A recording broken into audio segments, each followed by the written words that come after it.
isn't going to be productive. What people have said, which I agree with, is the city needs to take advantage of the leverage it has, which most cities would just dream of having, to extract as much as they can.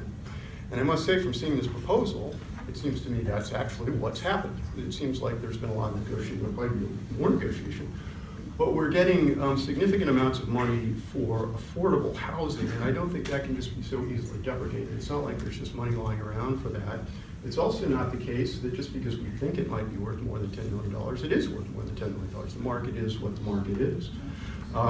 So I like it. I like the fact that Ann Arbor is going to continue to become more dense. I look forward to an even more vibrant downtown, and I really like what this is doing for our affordable housing situation. Last thing I want to mention is parking.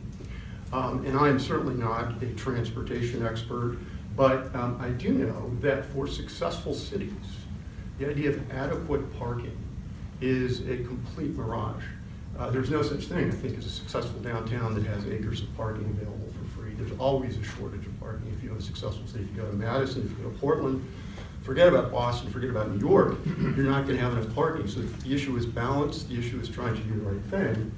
And as far as environmentalism, there's been a lot of talk about how this building will be good environmentally. They're going to go for a LEED certification, but there's actually academic research. There's a book, Donald Shoup, The High Cost of Free Parking. There's almost nothing worse you can do for the environment than to subsidize free parking. What you want to do is subsidize mass transportation, you want to subsidize bicycling, you want to subsidize pedestrians. And so the idea that we would do away with a plan that's going to cause more people to live downtown, where they wouldn't even need to own a car, where they could walk, we're going to do that in favor of more parking spots, to me is completely non-environmental. So that's just my views, and I wanted to make sure that you knew there were at least some people out there who had that view. Probably not as many people talking, but I'm sure there are more than me. Thank you.